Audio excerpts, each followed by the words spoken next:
What up, y'all? It's your man, Abuamerican. Look at this. Look at this. Still stretching this shirt. Ain't been to the gym in 2 days. No creatine monohydrate in 2 days. Ooh, I am looking scruffy, though. Boy, I need a haircut and a shave. Not a shave. I ain't shaving nothing. Woo. Hey, I'll talk about something I was thinking about. This ain't going to be popular. This is going to be a very unpopular opinion I'm about to express here. But I think it is a correct one. And this is just something I came up with. I was actually like just YouTubing a little bit, just trying to shut my mind down, stop the thoughts from flowing and whatnot. Because a lot of times I look at situations in the world and I just like my mind's trying to process it all. And like I've said before in the past, YouTube is like my catharsis for my mind, because it's like a cup that keeps on filling up, and the sucker will explode if I don't vomit it out here to you people on YouTube. It just turns out that I do have some lucid ideas and some, very good ideas. It's not just madness coming out my mouth. Not entirely. This might be some of my madness, so I'm going to share it with you. It is my humble opinion that humanity lacks proper predation. Now, when I say this, it's obvious that humans are the apex species on the planet, which means that the only species that is capable of effectively preying upon humanity are other humans. And I think it's a necessity for us. When we look at the direction that society is going in the current day and age, we got just all sorts of crazies running around, man. We got like 80 genders. We got people who are literally, mutilating their bodies to become the opposite gender, getting stuff attached, getting stuff cut off. We've got people calling themselves, animals, furries. We've got so many strange things going on in humanity and society in this day and age. It's just a matter of, we have become relaxed and weak because we lack predation. We can observe the animal kingdom and come to the conclusion that humanity could use some of the savagery of the animal kingdom.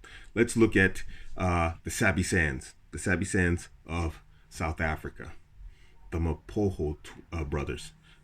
Now, if you're not familiar with this, there's something wrong with you, because you've probably, if you're online at some point, have shared a meme with the 5 lions walking together. That, when people say, this is how my crew rolls, this is, me and my homies, this is my crew. That meme with those 5 lions in the picture, that's the Mapoho lions. There were 5 brothers. And now let me explain this to you. And remember, keep this in the context of humanity. When lions are born, there's 2 groups. There's the females and their males. The females tend to hold one territory and not leave it. Female lions do not change territories. The male lions do. So when young male lions are born within a pack, or whatever they're called, I don't know, I think packs are a wolf. What is it for lions? Whatever, it doesn't matter. A lion pack, because I forgot the term for a group of lions. When the males become mature, they're forced out of the group, and it's basically like, well, all the best, homie. Hope you make it. And then it's upon those lions to go out, take over, and conquer a territory after surviving some time and getting older and bigger and stronger, and then to reproduce. Now, what happens is one of 2 things. The lion takes over a territory of another lion. When he comes in, that means he has to kill him or run him out. Either way, it's a victory for him. He kills the offspring of the lion he just ran out or he killed, and then he reproduces with the females, which means that the new lion that came into the territory, he is stronger, and he then kills off the genetic lineage of the weaker lion, which is left, which he left behind, his children, and then he reproduces with the females, and so there is a consistent increase and improvement upon the lion genetic line as a whole. When we look at the Mapoho brothers, there were 5 lions who were ultimately savage. And somewhere in their genetic lineage, something really turned up the lion savagery. What does it mean to be a lion gene? Because they did things that no one had ever observed lions doing before.